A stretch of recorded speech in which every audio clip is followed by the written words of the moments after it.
Hello' সকলোলৈ নমস্কাৰ। মই আজি অসমত দেখিছোঁ মিষ্টাৰ বিটু। তাৰ কাম নাই নেকি?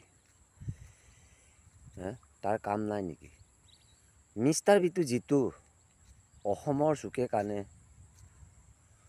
চকু কণা, কাৰোবাৰ বেমাৰ হোৱা, কাৰোবাৰ অকলে খণ্ডকাৰে ঘূৰি ফুৰা, মিষ্টাৰ বিটুত এইবোৰে চকু পৰে নেকি? অসমৰ মানুহ ইমান যে মানৱীয় তথা গুণ আছে, মিষ্টাৰ বিটু কেনেকুৱা মানুহ? অসমত ভাবিব লাগিব। অসমখনত আজি অন্ধ আশ্ৰম বনাইছে।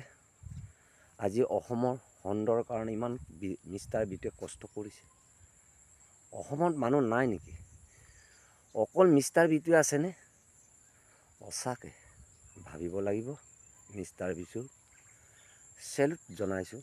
মিষ্টাৰ বিটু ইমান যে অসমৰ চুকে কাণে বেমাৰ আজাৰৰ পৰা ধৰি, দুখীয়া সমাজৰ পৰা ধৰি, চকু কণাৰ পৰা ধৰি ঘৰ বনাই, ই যে অন্যান্য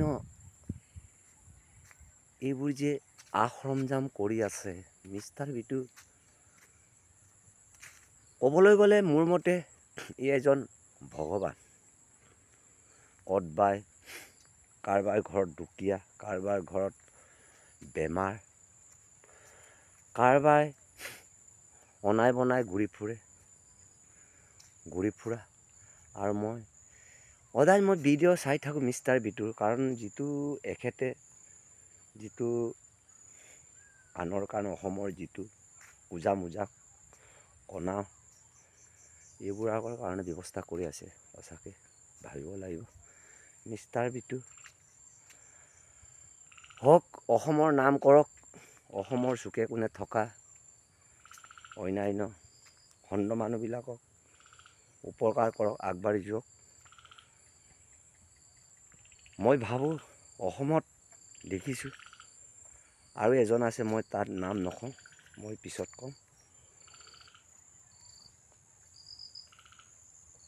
চিন্তাৰ বিষয়, তাকে কৈ মই আগলৈ যাওক, উজ্জ্বল কামনা হওক, অসমৰ বুৰঞ্জী ৰওক, তাকে মই কামনা কৰি মোৰ ভিডিঅ'টো সামৰণি মাৰিছোঁ।